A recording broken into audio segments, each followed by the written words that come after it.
On last week's episode of Pin and Pull. James Pierce Jr., that's another one that I'm excited to see. That's funny. James Pierce is the defensive end I'm going to be going up against. After the game, I'm walking, right? And I'm walking by the Tennessee buses. And me and 27, James Pierce, lock eyes as he's standing like outside his bus row. And it was just one of those moments where I won. And he was just very sick about it. And he just kind of put his head down. It was a very satisfying feeling, man. Very satisfying feeling. I'll drink to that one, folks. Here we go!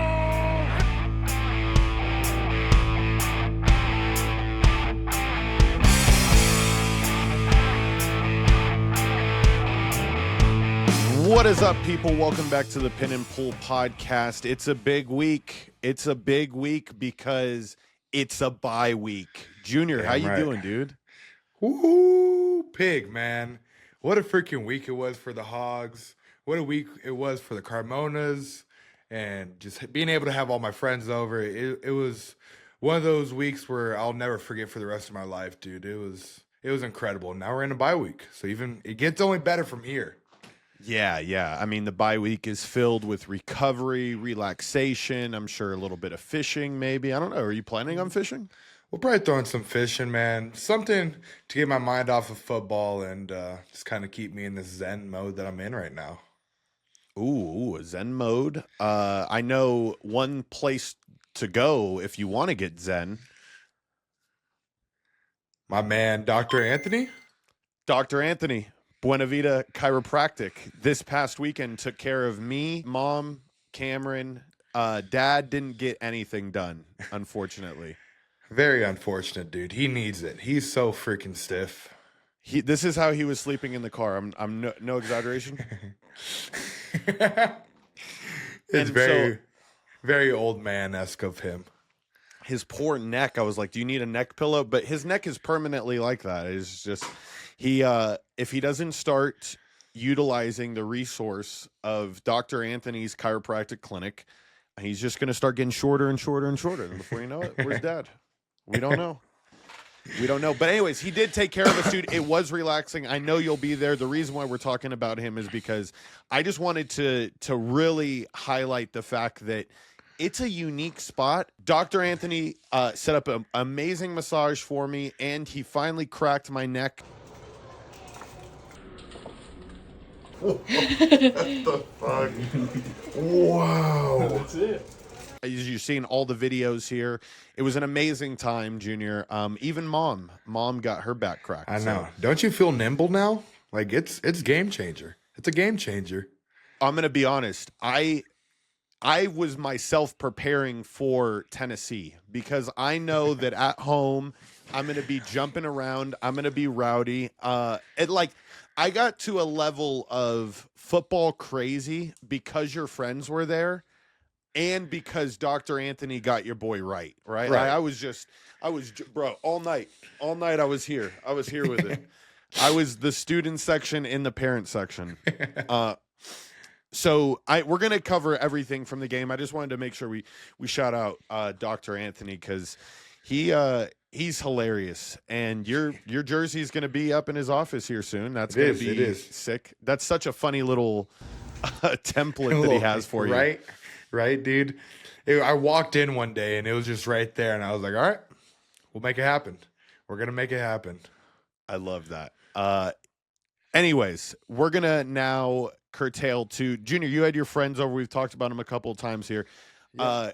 You knew that they were planning like a big trip throughout the season. Is there another one planned, and who all's going? So there's not another big one planned as of right now, dude. But I think after Saturday, dude, it's gonna be very hard to top it. There's only one other game in my mind that like maybe can top it, and that's like the Texas game that we're gonna have. But dude, that was one of the coolest college football experiences I've ever been a part of, and I'm sure that they'll probably ever be a part of. You've been a part of like that. That was sick. That was really sick. Let's go over everybody who was there. You had Storm, Lonnie, Leach, Alex, Zach, Jake. It was a real sausage fest at your house. When we first came in and we saw that there were 7 guys, I didn't know everybody who was coming. I thought there was going to be a couple of girls from the group, but none of them made the trip. No, man, we made it an all boys trip, and it's gonna be one that goes down in the history books forever. I'll drink to that one, folks. That's for damn sure. You know how many bachelor parties like wish they could have that feeling that you boys just had, and you guys didn't even go to a strip club, but the feeling was better than even going to a bachelor party. It was a million times better, dude. I had the boys on the field with me. We rushed the damn field. Literally found him instantly. Found you instantly, which was great because that could have been really bad. Searching for me in that pile could have been really bad, but we found each other instantly. I waited for you guys. I knew the section. I'd seen you guys. So right after the game, I was kind of like waiting for it. Boom. 1, 2, 3. And then Lonnie shows up. You show up. And everybody was coming in, dude. There's a video of us dancing in a circle together, too. It was pretty sick. It's an all-time moment. I don't even know how to describe it, really. I had a lot of people calling me, texting me, and just saying, like, dude, crazy. Wish I could have been there. And it's like, yeah, those are the types of things that never happen on the West Coast with football. No.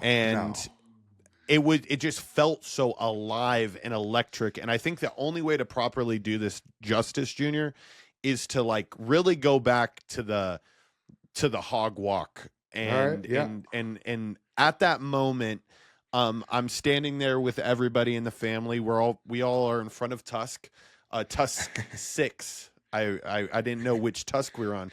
Tusk 6 was right in front of us. And you just saw, bro, it was literally 8 people deep on either side of the hog walk. And at that moment in time, it sunk in that I was like, oh, everybody in Arkansas, it doesn't matter what was written about you guys. This is the show of Saturday night. There's no other event. So whether or not they love you guys, they still showed up and you guys gave them something to love. How did that feel on the hog walk? It was so. First of all, I get off the bus, right? I pack up my stuff. I get my suitcase, all my good stuff that I need. And literally, the first thing I see as I get off the bus, I forgot to tell you this. I see somebody in a San Jose jersey and a San Jose hat. I swear to you, craziest thing. Because in the hog walk, everybody's wearing red. Everybody's wearing something Arkansas. And then there's this dude standing in like a blue freaking jersey like this, San Jose hat on, and I go, San Jose! And the dude looked at me so confused. And it was like the most San Jose shit ever. He just like, I'm the only San Jose player on this team. And he was just like, and I go up and give him a fist bump, and he's like, go San Jose. And I'm like, so... That already put me in such a good mood, dude, because I was like, you know what? We got some San Jose representation at the game tonight. And then as I walked down, dude, there was a sea of red. The fans were going crazy. And that's definitely the craziest hog walk I've been a part of yet. And, I mean, you could see it, like, when you're driving in, how far people were tailgating at. Like, it was remarkable. And that's the coolest part about your stadium is how everybody tailgates on every side, because there's really not a lot of space. Like when you look at it like from an aerial view, you're like, damn, where do people get lit here before a game? There's not a huge Cowboy Stadium parking lots, right? It just, you have to find a way, and people do. And it was, I would love to see an aerial view of the way it looked, because when you're just in your own little section, you're like, damn, there's a lot of people here. But then when everybody comes together, it's unreal. I was shocked. So you guys walk in there, you guys start getting ready for the Tennessee Volunteers. It being on ABC, and you know that Kirk Herbstreit brings his dog on the field. At all throughout this week, were you like, oh, I'm going to get to see Ben? Dude, yeah. So literally as we do like our little hogs, right? We run out. And literally, you just see Ben rolling in the grass, like he always does, bro. Like you see in the videos. I'm like, that's Ben, that's Ben. And Kurt, he like looks over and he's like, so that was That's pretty awesome. sick, bro. Pretty sick experience. Ben looks like just a perfect dog. Like there's nothing wrong with his dog, just super well behaved. And so that was really cool to see. And then I think Holly, what's her name? Holly Rowe. Holly Rowe, dude. She was on the sideline. And so it was really cool seeing just kind of all those big time, people that you always see on the primetime games actually at an Arkansas game and a game of mine. Yeah, it was surreal for me even just watching it, dude. I mean, we've seen plenty of Rose Bowls. We've seen the Aaron Andrews on the sideline and the Lee Corsos at the little halftime pressers in the corner of the end zone. And it was all happy. It was just the perfect storm. Brewing. Yeah. And I knew immediately, and we'll start off with this, your guys' first drive, 10 minutes taken off the clock. Was it necessarily the prettiest 10-minute drive? No. But a 10-minute drive nonetheless, dude. It really shows the other team that you guys are in control. You guys won the first drive of the game. And for your defense to come out there and punch them in the mouth and get a 3-and-out too, that first third down, I'll go back to that one just as a fan. It was loud. It was the first time that the place can erupt, because you got to think in real time, it was probably like 20 minutes between kickoff. I mean, when you kick a field goal, people clap and shit, whatever. But then when the third down happened, it was like, boom, volume on 1,000. Yeah, and I think, how many false starts did they cause that game? I think like 4 or something. Yeah. It was some crazy 4. Number, dude. They didn't count one of it wasn't a false start. I think there was a snap infraction, and they didn't add it to the ticker. So I don't know if you know who is in charge of that, but maybe we should put false starts / snap infractions. Because that all goes hand to hand. Of course. It was. I feel a lot of people in the stadium were confused. They were like, why didn't another one get added? There was a snap I like infraction. that little ticker. It's pretty sick. Mm-hmm. Coming from a high school football announcer that prided himself on causing false starts, playing Hell's Bells at a high school game in Vegas with the mountain reverberating the sound, I caused lots of false starts. I played so much pumped-in crowd noise too. I love home field advantage. You have to create. You have to have something. And we got it at Donald Reynolds. Yeah. At Frank Broyles Field? We had a big fight in the car, Dad, Mom, and I. I was like, the field is Frank Broyles. The stadium is Donald Reynolds. You know, Dad. He combined everything. He said Donald Frank Broyles Stadium to hey Siri, Donald Broyles Stadium. Shit like that. It was all over the place. First drive, first quarter. How did it feel in the stadium from you? Dude, it was electric. We got that first down, and you know how they go for another Hogs first down. Yeah. And once I seen that, dude, I was like, it's gonna be one of those nights where it's gonna be special. And sure enough, dude, everything just seemed to just kind of hit at the right time. Obviously, the offense wasn't like money all game long, but we got the job done. And even freaking Malachi comes in that fourth quarter with those 2 drives, and he sets a statement showing that these Hog fans that we have a quarterback for the future, and we got something brewing up here in Arkansas.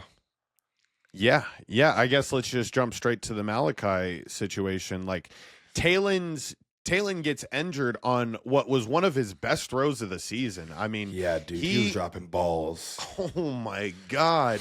That sounded kind of bad.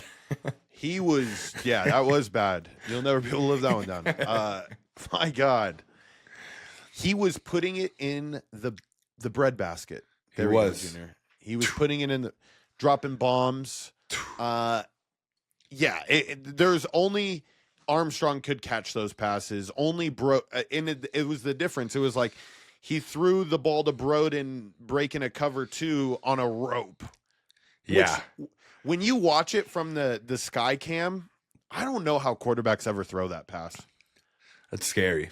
I don't know how you see. You have to be his height to be able to see. Like, yeah. I'm gonna fit that shit in because even from the sky cam, I was like, I don't know, Jim. I don't know, Jim. No, Broden hung in there though. He got rocked, but he hung in there. Getting rocked is an understatement, Junior. He got rearranged, dude. Some of these SEC hits are crazy. But anyways, we were gonna get into Talon. He drops the ball in the bucket to Armstrong, and then he gets like rolled up on, and then he's down. How did the team react? The stadium was silent. The stadium was silent. Yeah. We had this happen in another game. This happened in the Auburn game. He gets hurt, right?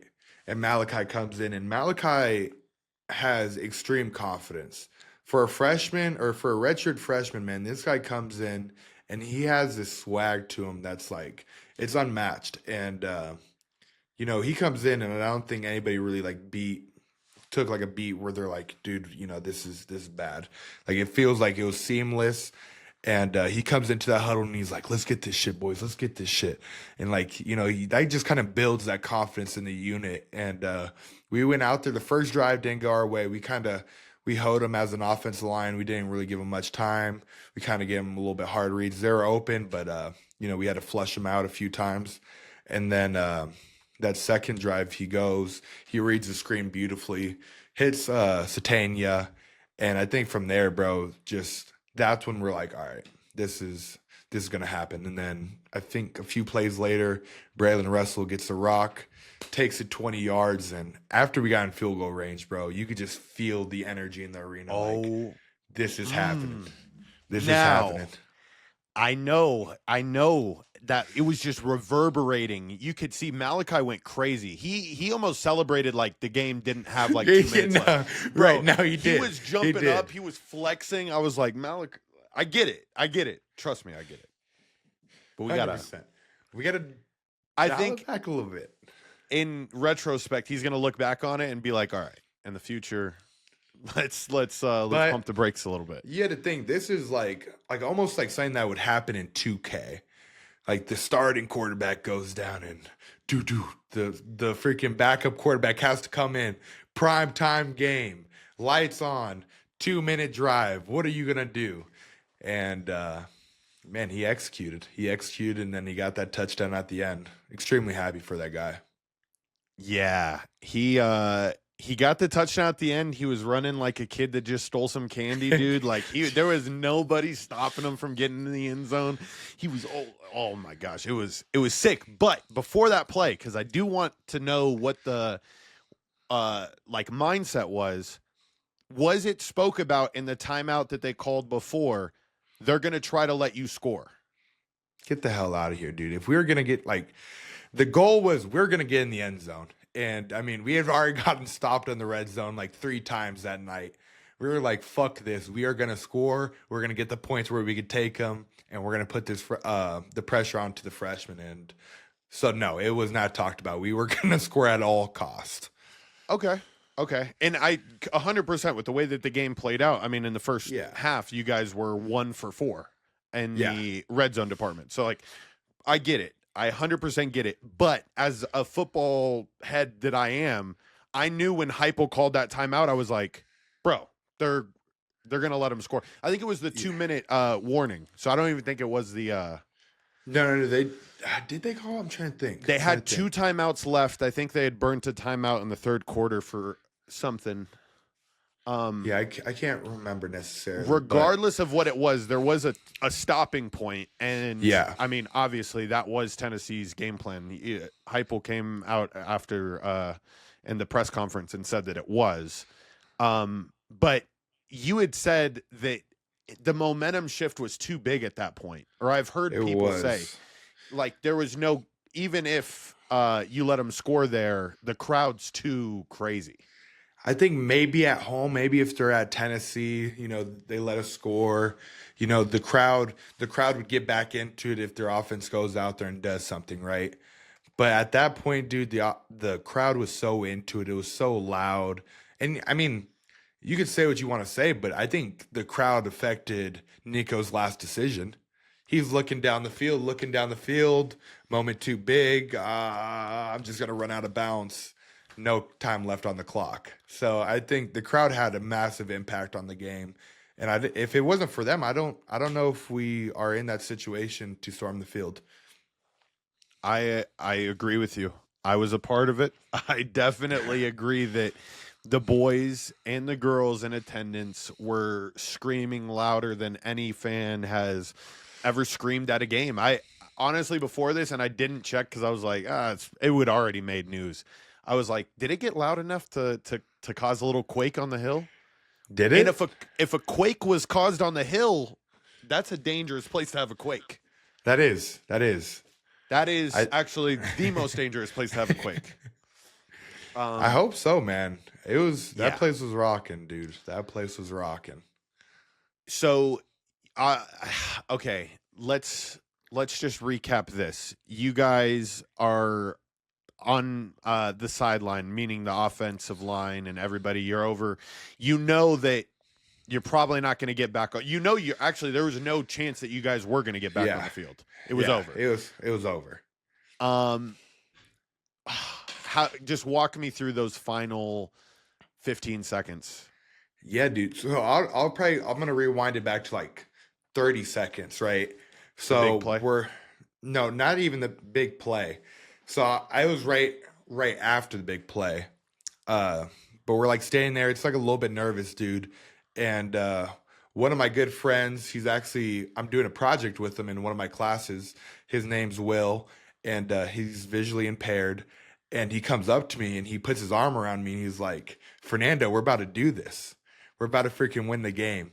And so that happened, dude, and like coolest experience, dude. I put my arm around him. I'm like, you're damn right, we're about to do this. And so for like the last 3 plays, dude, I'm literally giving him like a play-by-play. I'm like, the drop back.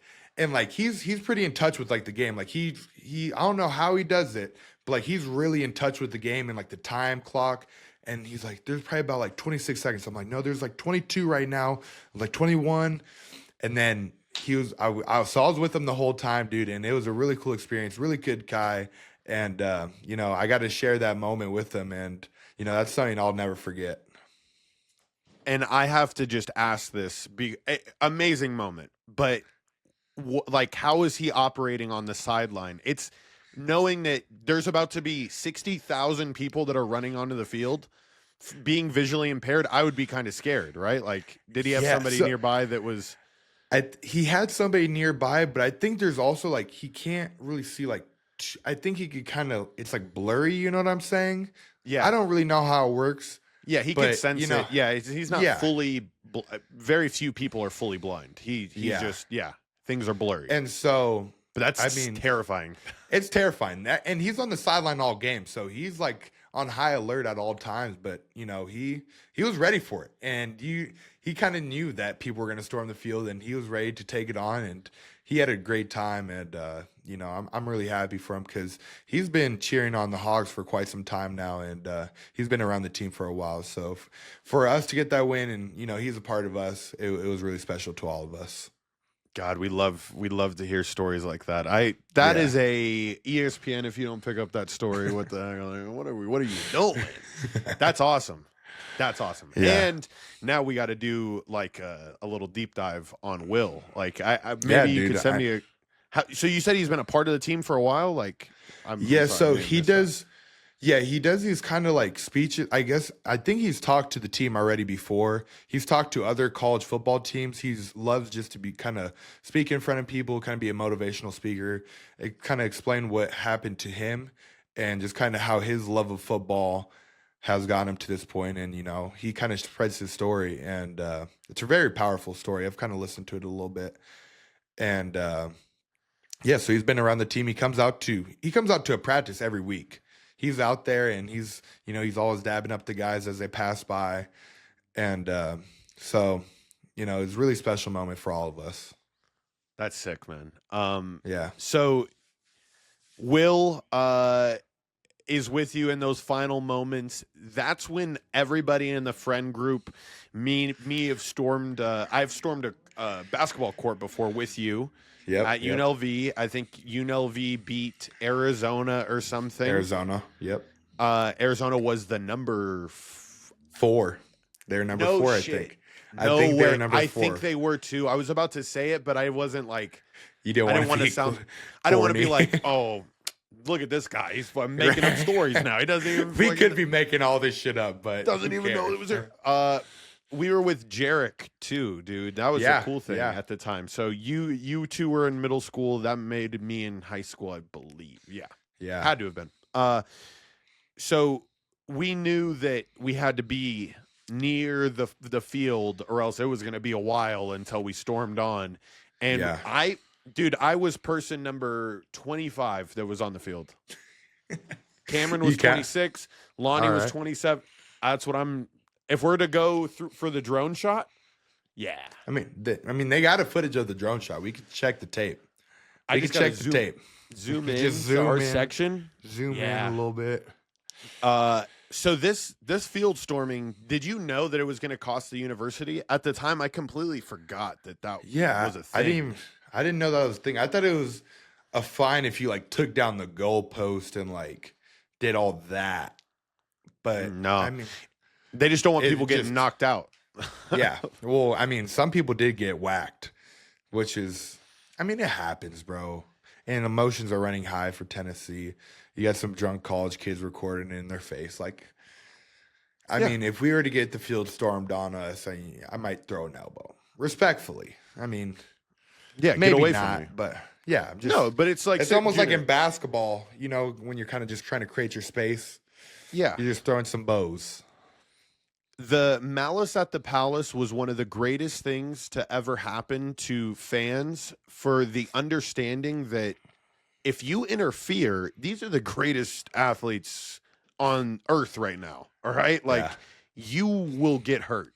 So you probably shouldn't do that. You should stay a fan and not try to jump it. Now, I don't know that Tennessee kid that pushed that guy that fell into the girl, which, by the way, if you find those people, send them to Dr. Anthony. It's going to work for him one of these times. He's going to get 1 million views off of this girl found my reel and came in.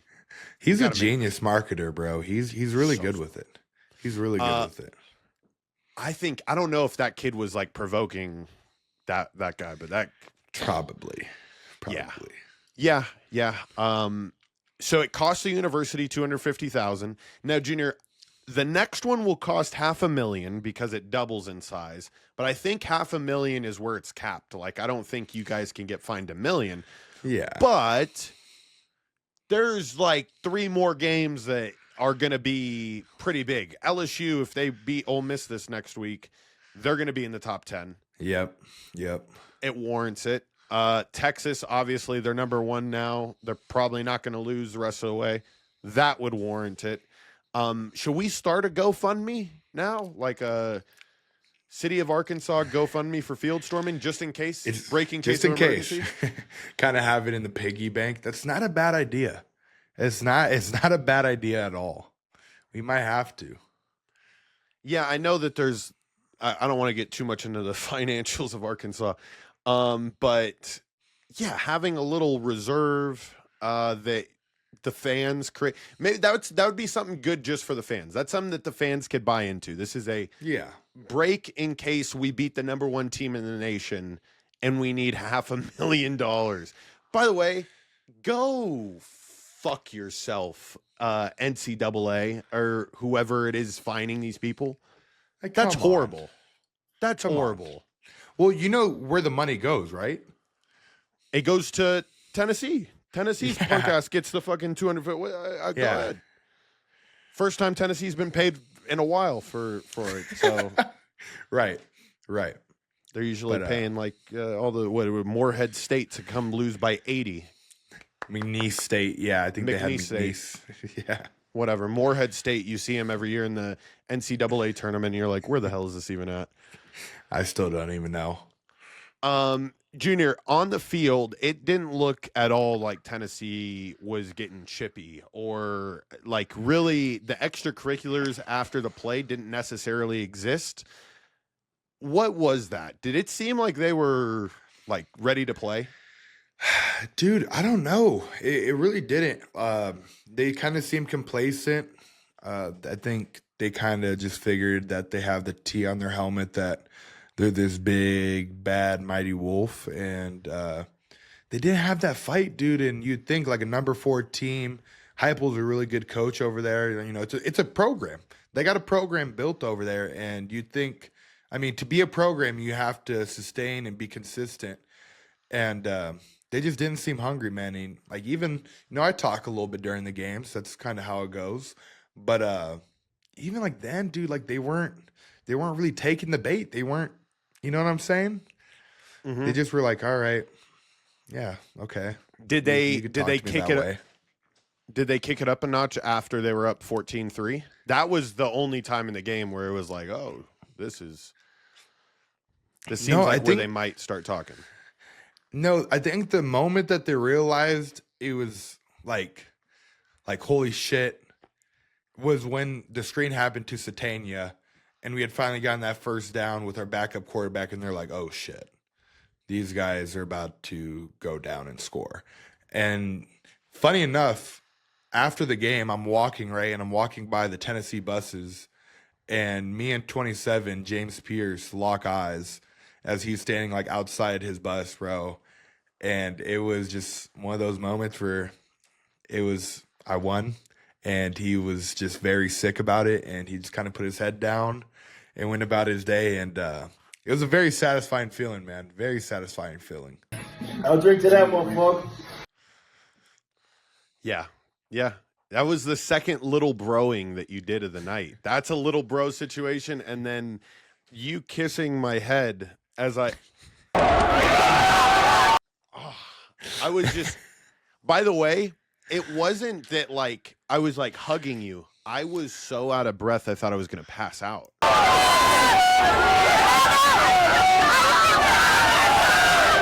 This is amazing! Anything is possible! Dude, Like, yeah. You're screaming. You run out. I'm out of breath. No, I'm the same way, dude, because I'm screaming in the crowd, and like I would scream, and I'm like, okay, hold it, come back. It's so true. And there was so that was a little bro moment. I'm now Junior's little brother, and then James Pierce is also Junior's little brother now too. But other than that, you also got to see Dad storm the field. Yeah. How crazy was it to see Dad on the field with all the students going nuts? I'm walking around, dude, and you know how Dad is, dude, mouth open. And he's just, and then I spot him. I spot his little short old ass. Love you, Dad. But it was the funniest shit because you know he's just out of place, but he's enjoying the moment. He's just, and I'm like, Dad, and I give him a big hug, dude, and it was a really special moment. Let's go, Let's go! Really special moment. It felt so good. I saw the video of the hug, and Dad, after he hugs you, just immediately turns around and starts walking the other direction. He big timed me, dude. He big timed me. I gave him a hug, and it seemed like he was about to go speak to Holly Rowe about, you know, the post game interview. He was trying to find her. So he had no time for me, dude. He got in, he got his hug, and he got the hell out. We'll have to insert that clip because that shit's hilarious.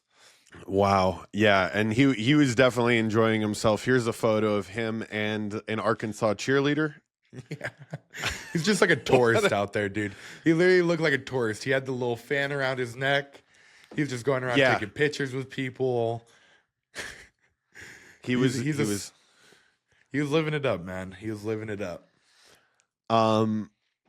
After the game, we got to definitely get down to business and partying. But Dixon Street closes at 2. Crazy. This is being from Vegas. You're just like, that exists? What's going on? It's just got to work that out with the city. We got to. And you always hear about the stories of I remember back when I played, we won a big game and the city didn't close that night. It stayed open all night. You know what I'm saying? And you'd think it would happen in a small town like Fayetteville where the mayor, or do we even have a mayor of Fayetteville? I don't even know. Of course you have a mayor, Junior. I don't know how that shit works. You have a sheriff. You have a sheriff and that's it. A sheriff would come out and be like, we're staying open until 4 tonight. And everybody goes crazy, but no, I guess it doesn't work that way, dude. Maybe we got to beat number one. Yeah. That was a statement that was made that night. He was, don't be satisfied. We have a bigger game ahead of us, bigger games ahead of us. Lock in, get back to freaking work. I love that. That is all that needs to be said about it because it's true. There is a lot of work that needs to be done. Yeah. I was going to take it as far as when the bars close, I definitely see how fraternities and sororities have ruled America for all of eternity in all these universities. It's like the town closes and people go get hammered. I appreciate you taking Cameron and I, at least we weren't the oldest people there. You were not the oldest. I was not the oldest. Shout out to, oh my gosh. Mr. Nichols. It's Brian. Yeah, I think it's Brian. Brian Nichols. Brian Nichols. I was about to say Mr. Brian, but Mr. Nichols came out. He's going to Sigma Chi. I'm going. I need you. He needs you. All right. And the fraternity was rocking.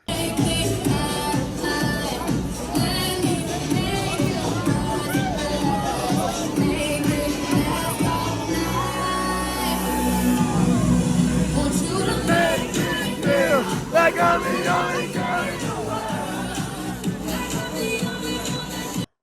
Yeah, it was, dude. And it's cool, bro. It's cool just living in a college town where people care, where people just enjoy being in college, and they're just trying to live up the college experience just as much as you are. And it's special, bro, because this is everything I kind of wanted when I came to college. And this was kind of that missing piece when I got to San Jose, where I was like, football's amazing in San Jose, but just people don't care. The students don't care. And, kind of getting all that, getting the field rush in one night, it was the icing on top.